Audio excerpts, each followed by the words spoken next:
everyone, and welcome to Word on the Street. Word on the Street is that Indeed surveyed Black people, and we are not happy about something. Let's get to it.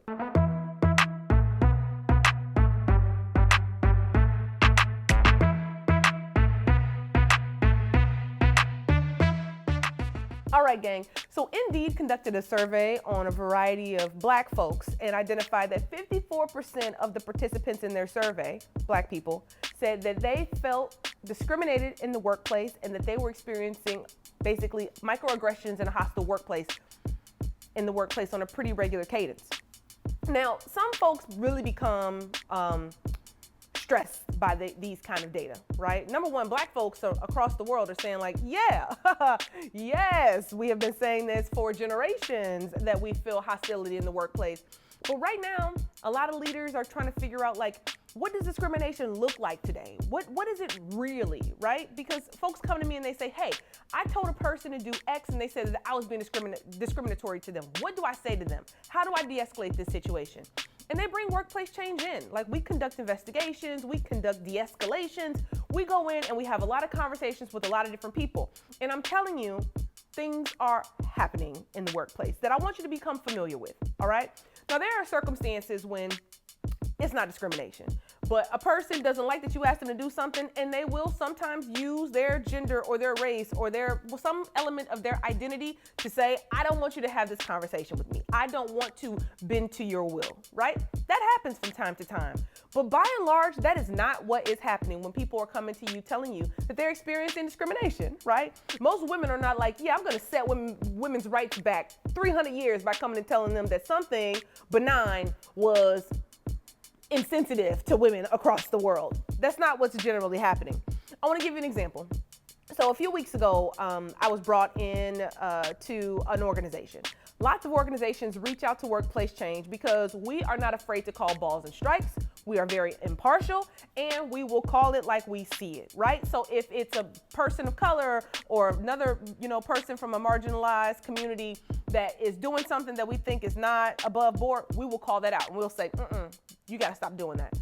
But if the system is rigged against a group of people, we are unafraid, unapologetic in calling that out as well. So we're called into this organization. This organization works with the community. It's not located here in my home state of Oregon. It's actually in a different state that we work in.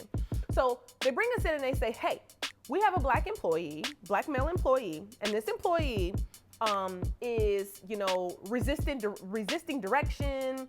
This person is creating a hostile work environment for certain employees. This person is uncoachable. This person isn't responding well to feedback. This person is just not performing well in their duties. This person is a problem. Now, I tell the leadership immediately. I say, okay, I hear you. I hear your perspective. But as I tell people all the time, there's your truth, there's his truth, and the real truth is somewhere in between. And it may lean closer to one versus the other, but it's not, no one is 100% in the right when they give their rendition of what happened. So I tell them, hey, you got it. I'm gonna go and talk to this employee, but understand this. When I talk to this employee, and if he shares with me something that I think is of concern, I'm gonna boomerang back to you or ask to talk to some additional people to really try to get my arms around what's happening inside your ecosystem. Okay? Like, before you sign that contract, be comfortable with my approach and strategy to resolving this matter that you're saying you've been struggling with for several months. All right. So I talk to this employee, Black man. I ask him, he's on a PIP. They have a performance improvement plan for him. They gave me his performance improvement plan, and I kind of walked through what was in the PIP. I'm like, give me your opinion on what they captured in this very lengthy performance improvement plan. He walks me through the situation, and it becomes very clear to me, number one, that this guy's being very honest. I tell people from my entire life, my number one superpower is the ability to read people, the ability to assess an environment very fast, right? It's truly a superpower. I don't even question it. So I'm listening to this man, and I can tell that he is being genuine and honest with me. He's not trying to hustle me, and a lot of people try to hustle me. He's telling me, hey, my reviews are through the roof. The community that I work with, they love me. They trust me. I have gotten turn around and results in these communities that other people have never been able to get. I've been working with this organization, within the company that had hired me for nearly a decade. I've been doing this work for quite some time. We got a change in leadership, and therefore my experience changed pretty aggressively. And these are the things that they've been doing to me purely and not to other people. I believe I'm being discriminated against and I'm being targeted because I'm a black man in a predominantly white, female, social work, social environment type of circumstance. To which I say, I hear you. Let me go talk to your manager and let me check back in with human resources. When I go and talk to the manager, and I'm gonna be quick with this story, okay? This story kind of really impacted me for days following it. I talked to his manager. This manager happens to be a white woman. We sit down and I say, hey, I'd like to just get your opinion on the PIP that you were part of writing, and human resources was also. His response to the PIP, all of the things that were listed there, and then your response to his response. In this conversation, this woman highlights several things. Number one, she had a lot of assumptions about him. He was cited for misgendering a person. This is a big deal.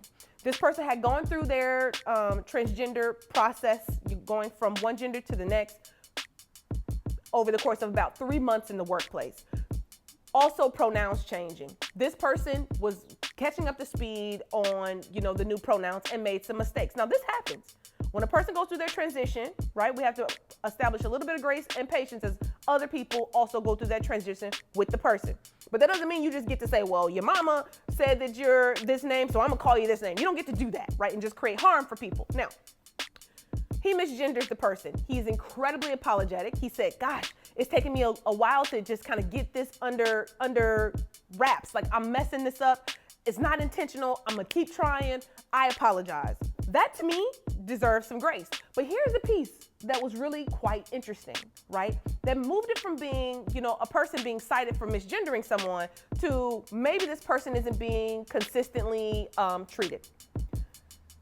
The individual, the black guy that I'm talking to, he says, I wasn't the only person who was cited. Multiple people in the organization were cited, including some executives inside the company were cited for misgendering this employee. This employee had made an entire list of people that hey, this person misgendered me on Thursday, on Tuesday, very comprehensive list, representing about 60% of the professional workforce inside the organization. But only the black guy got wrote up for it. You tracking? I'm pausing for impact, right? You tracking what I'm saying? Why is this on his performance improvement plan? But when I checked in with human resources and with management, no one else got cited for it, right? This person works directly with families and communities, et cetera, et cetera. Great, great, great. Which means that when you work with families and you work with communities, sometimes a complaint comes forward, especially if you say something to a family that is directive that they don't like. They can call up your boss and say whatever. This person got cited because a community member reached out to his employer and said, I don't like that he's paying so much attention to my family. This isn't his business. This is family business, et cetera, et cetera, et cetera. That made it onto his performance improvement plan. He got cited for that. Now, this is a person who's been revered for nearly a decade. They love him. The community loves him. His outcomes are incredible. He's one of the only culturally competent people that are in the field working with this particular organization. Why is this one complaint on his write-up? Okay, great. Maybe you put everybody's complaints on the write-up. I ask, have you gotten a complaint from a parent or community member in the past for other employees? Well, yeah, it's happened. Is it on their performance improvement plan? If so, may I see it? Okay, it's a long story. I'm gonna pause right there. I'm gonna pause there to say this man was being treated exceptionally, and not exceptionally in a positive way. He was being treated differently. They wanted different representatives inside the organization. They were taking the organization to a different place, and he was still kind of old school in the way in which he administered some of the services. The outcomes were there, but they wanted a different person, if I'm being quite honest with my assessment of what happened. But how they treated him along the way was not okay, right? They brought in workplace change to come in and call balls and strikes to see, in my opinion of what was going on with him, was he underperforming or was there something discriminatory that was happening because this employee said that he believed that he was being discriminated against? My conclusion in that is that there was discrimination that was happening, and it was happening based on him being a black male in that environment. And I am unafraid to say that. Too many consultants are afraid to tell the client, hey, this is how I'm seeing it, and it's not fair. The system is apparently rigged. Now, I reported this to Human Resources. I told them what my findings were. I mean, they're going to do with it what they will, but I also let them know I strongly encourage them to change how it is that they're treating that individual, right? I strongly encourage them to give some training and advice and coaching to the manager who had I was very concerned about how she made assumptions about this human being and how those assumptions ended up having a direct impact on his life and livelihood as a result of being affiliated with this organization. So word on the street is that Indeed did a survey, and it said that 54% of black people feel that they're being discriminated against or micro and macroaggression in the workplace. And my response to that is pay attention. Don't discredit it and say that someone's using the race card or the queer card or the gender card. Don't do that. Do the due diligence. Bring experts in to help be able to assess what's actually going on there, taking all of the personal stuff out of it, but just really looking at what the receipts are showing.